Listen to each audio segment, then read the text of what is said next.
ये इज़राइल से एक रिक्वायरमेंट आई थी कि तकरीबन 10,000 हमें कंस्ट्रक्शन लेबर्स को इज़राइल में नीड थी। इसमें 4 सेक्टर प्रमुख रूप से थे। बार बेंडर इसमें रिक्वायर्ड थे, टाइल वर्कर्स रिक्वायर्ड थे, प्लास्टरिंग वर्कर्स रिक्वायर्ड थे और कारपेंटर में जो फ्रेमवर्क वर्कर्स होते हैं ये रिक्वायर्ड थे। ये 4 सेगमेंट को लोग रिक्वायर्ड थे और उसी क्रम में ये कार्रवाई शुरू की गई और इसमें 10,000 उनकी अभी इनिशियल वैकेंसी थी। उसके अगेंस्ट में तकरीबन 11,000 श्रमिकों को, जो कुशल श्रमिक थे हमारे इन चारों सेक्टर्स में, उनका चिन्हांकन पूरे प्रदेश भर में किया गया है और हर जनपद, हर मंडल से इसमें लेबर सेलेक्ट हुए हैं।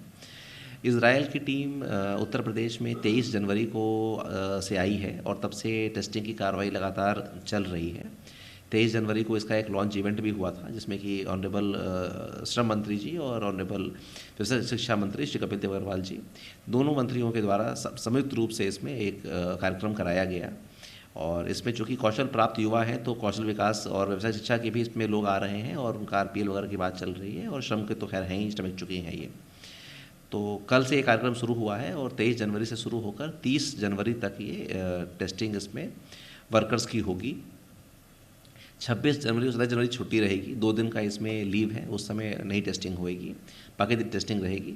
टेस्टिंग का जो टाइमिंग है वो सुबह 9 बजे से लेकर शाम में 5 बजे तक है।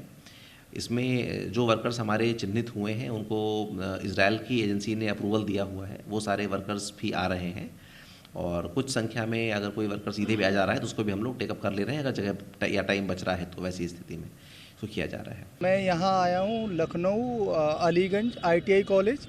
ये क्या कहते हैं, श्रमिकों के लिए इजराइल से भर्ती निकली है।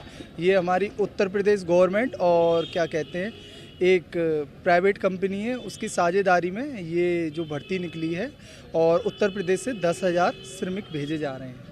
तो उनका परीक्षण हो रहा है यहाँ पे, टेस्ट। क्या कुछ मतलब लोग उत्सुक हैं जाने के लिए और क्या कहते हैं, और सारा ठीक ही है। लोग आ रहे हैं, नए नए मतलब अलग अलग ज़िलों से आ रहे हैं और राजस्थान से भी आ रहे हैं यहाँ पे लोग और क्या कहते हैं हरियाणा से भी लोग आ रहे हैं। मैं मथुरा से आए। हाँ। किस तरह का अनुभव रहा, लोगों ने किस तरह से आपको यहाँ समझाया, क्या इंटरव्यू हुआ या क्या कुछ आपको तनख्वाह के बारे में बताया गया? इंटरव्यू एक नॉर्मल है और काम आता हो तो उसके लिए मतलब यहाँ पे मतलब दरवाजे खुले हुए हैं बाहर और क्या कहते हैं सैलरी के लिए इन लोगों ने, वो तो गवर्नमेंट ने पहले ही बता दिया है और हमने जहाँ मथुरा श्रमिक ऑफिस में ये विभाग में ये अपने डॉक्यूमेंट्स जमा किए थे तभी बता दिया गया था कि 1,39,000 रुपये हमारी सैलरी होगी और क्या कहते हैं 15,000 यूपी गवर्नमेंट देगी हमें और बोनस फंड के तौर पे। कितना कैसा लगा कमाई होगी? बहुत खुश हूँ और क्या कहते हैं, और मतलब मेरे घर पे भी सब लोग खुश हैं और क्या कहते हैं मैं काफ़ी दिनों से मेहनत कर रहा था और मैं यहाँ पे सफल नहीं हो पा रहा था और मेरा सिलेक्शन हुआ है तो इसलिए मैं बहुत ज़्यादा खुश हूँ। मऊ से आए हम लोग। कैसा यहाँ क्या कुछ रहा, आए यहाँ किस तरह मुलाकात हुई, कहाँ पे आए, क्या कुछ अपडेट? हम लोग श्रम विभाग से रजिस्ट्रेशन करवाए थे। भारत सरकार की एक योजना है, चाहे जो भी मतलब इजराइल से मांगा गया है कि आप 1 लाख श्रमिक दीजिए, जिसमें उत्तर प्रदेश के नाम पे 10,000 श्रमिकों की मांग है। तो उसमें हम लोग अपने जिले पर रजिस्ट्रेशन करवाए थे। रजिस्ट्रेशन के लिए अपने श्रम विभाग में जाएंगे, वहाँ रजिस्ट्रेशन हो रहा है। उसके 10 दिन बाद कॉल आ रही है आपके यहाँ कि फलाना तारीख को आपका जो है इंटरव्यू लखनऊ ITI कॉलेज में है। फिर वहाँ से हम लोग मतलब सरकारी व्यवस्था से यहाँ तक आ रहे हैं। उसके बाद इंटरव्यू हो रहा है, उसके बाद अब देखिए फ़ोन आएगा, आप पास हैं कि फेल हैं, वो तो आपके काम के ऊपर डिपेंड कर रहा है।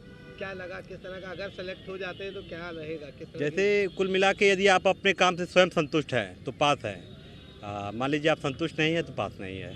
बाकी सैलरी वगैरह को लेकर के क्या बताएं? सैलरी देखिए, जो भीड़ हो रही है यहाँ पे सैलरी के लिए ही भीड़ हो रही है।